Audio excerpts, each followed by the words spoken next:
has been a year since Dada Morero took the reins as Executive Mayor of Johannesburg, stepping into office amid a city grappling with service delivery backlogs, infrastructure decay, financial strain and political instability. Over the past 12 months, his administration has faced mounting pressure to address power outages, water shortages, housing demands and crime, while navigating a fractured council and limited resources.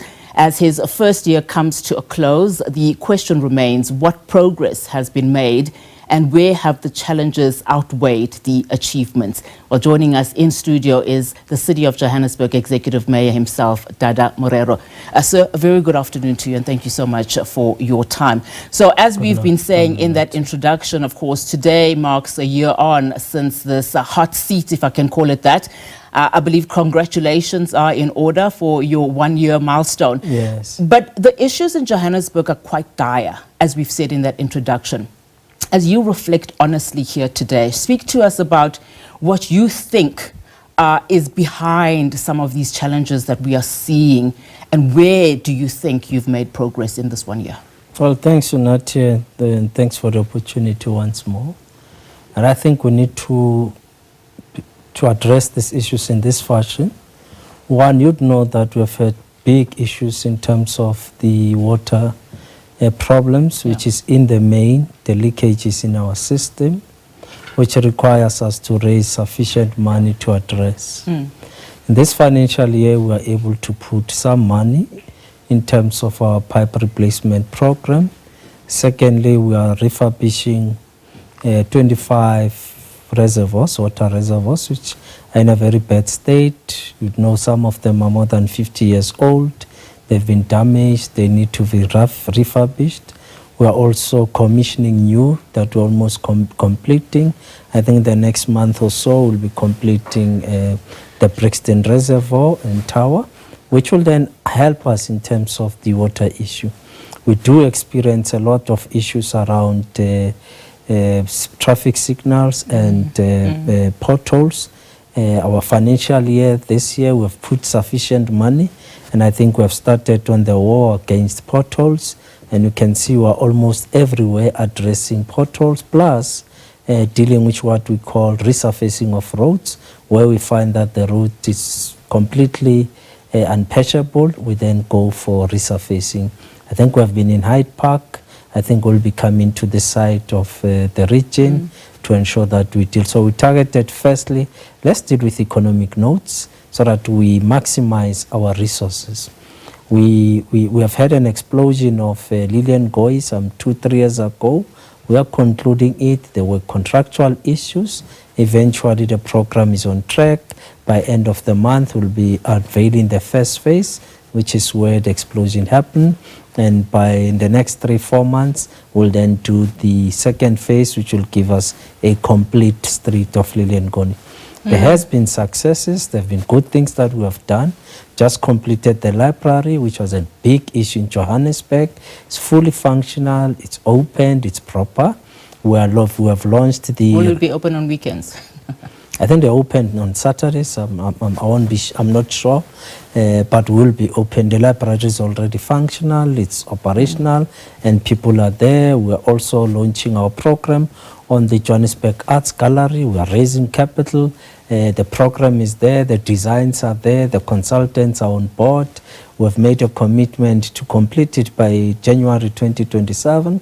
So that's a commitment towards redesigning and changing the entire precinct around where the Johannesburg Arts Gallery is. The last few months, we have opened a clinic in Naledi. We will be opening another one in Ivory Park in the next few months. A clinic that has been needed by communities around Ward 133. Yeah. And then we also opened a few months ago in Naledi in Ward 14, a clinic that is also helping. We do have challenges in terms of raising enough money to deal with bridges, which are a problem. We've got bridges that are not in a good state in Johannesburg, and some of them may collapse. So we are looking at options to try and attack those bridges. But all in all, on the roadside, we're doing well with the efforts that we've put in place. We've entered into a contract with the provincial government to sort out their street traffic lights. We've also entered into a contract with the province on street lights because some belong to them. I want to get to specifics in a moment. You would understand, of course, the frustration around the progress in Johannesburg is that it is so slow for a city that is meant to be the country's economic hub. When you promised to stabilize the city in 2024, would you say that you underestimated just the scale of the governance? I mean, when we look at communities now, time and time again, on this show, other shows, they tell us that they have lost trust in local government, particularly in the city of Johannesburg. Before we get to those specifics, how are you going to regain that trust that community members say they have lost 1 year into your portfolio, a year before the local government elections? The G20 is coming up in a few months. Well, the trust deficit has been an issue all along in local government. It didn't start now. But in terms of our service level standards and our turnaround times, which we have improved, and in fact our last mayoral committee adopted very strong scorecards for our senior managers, which are beginning to say these are the turnaround times, these are the standards that we must commit ourselves to so that we bridge that gap of trust between ourselves and communities. And we're beginning to see an improvement in terms of responding to queries, making sure that the teams respond on time and resolve the problem. Where the problem is not entirely resolved, we are trying our level best to continue to communicate. As I said, Unati, part of the bigger problem remains your infrastructure that needs to be refurbished, needs to be changed. The backlog sitting at about 250 billion, which requires us on a year-to-year, set aside some money, also look at innovative ideas and also borrow in the market so that we can address this infrastructure. It will take a bit of time for us to address the entire water and electricity infrastructure. Talking about infrastructure, I want us to talk about the roads issue now. You've just mentioned it also briefly in terms of just the work that you have been doing. I want to talk about how essentially South Africa's human capital is literally stuck on our roads in traffic. Every single day, South Africans have to navigate the chaos of the traffic lights that are not working, permanently dysfunctional. I mean, when we talk about these improvements, let's go right there. We're talking about this economic hub that is Johannesburg, but we also are talking about human capital of this economic hub literally being stuck in traffic on a daily basis. And the roads too being dysfunctional in that there are those potholes. There's an improvement on that, especially in economic roads, which we think it's where most of the people who are active in the economy are using. We have made sure that in Winnie Mandela, the roads are proper, the traffic lights are proper. Where there's an intervention, we have agreed with the Johannesburg Metro Police Department that they will constantly deploy. So there's an agreement generally that if traffic signals are not working in that area, we will deploy pointsmen from the Johannesburg Police Department. So there is an improvement. Yes, at some point it was a nightmare, especially on Winnie Mandela Drive. It was a nightmare, so we think we've improved. It continues to be a nightmare. I travel on that road on a daily basis. No, I thought there's an improvement because we have met with the teams.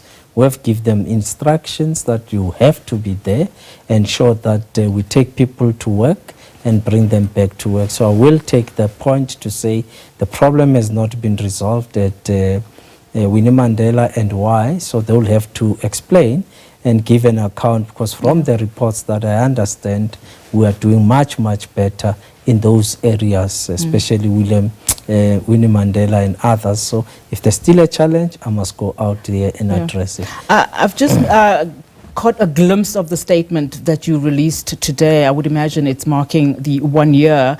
I did not go into detail, but I want you to just unpack a little if you can. You've said that the Joburg turnaround plan is in full swing. If you can perhaps talk to us about just the biggest, service delivery win in the past year. Well, look, we said we are turning around, and the plan is beginning to show results. One, from a human capital issue in terms of management. We're beginning to see commitment and managers in Johannesburg contributing, giving their effort. We're beginning to see changes.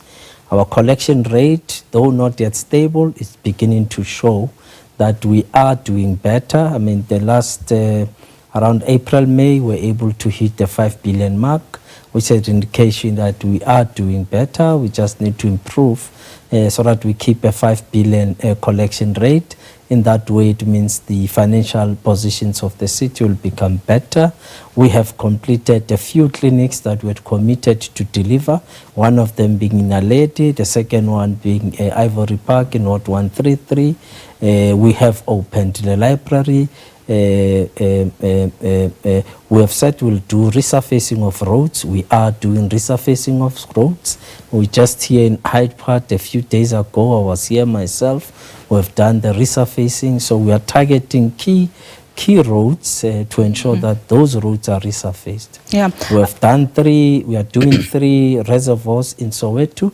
You know, Soweto accounts for just around 1.5 to 2 million people in population, so we have to sort out the water challenges there. We have commissioned work on 3 reservoirs, which should be completed by next year this time, so that at least there's no challenges of water and Soweto. You recently introduced or announced the bomb squad. Okay. You know, you're saying that 83 service breakdowns have been resolved. How many of those, of the 83, are permanent fixes, Mayor?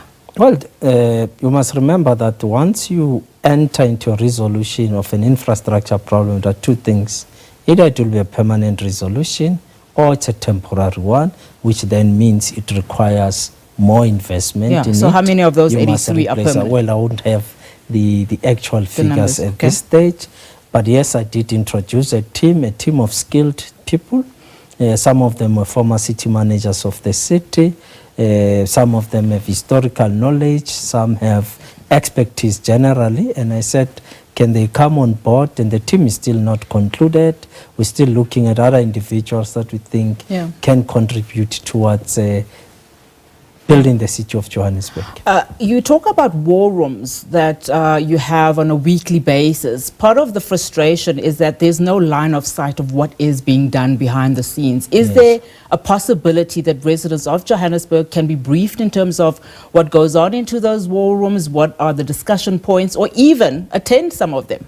Well, the war rooms are focused. For example, we've got the revenue collection, or a revenue war room, which focuses on billing and collection and query resolution. So we have to say, in this week, we've got so many queries from our customers. Customer A has complained that his or her bill is now sitting at 200,000. There's only 4 of them in the house. She doesn't understand, and these are the meter readings.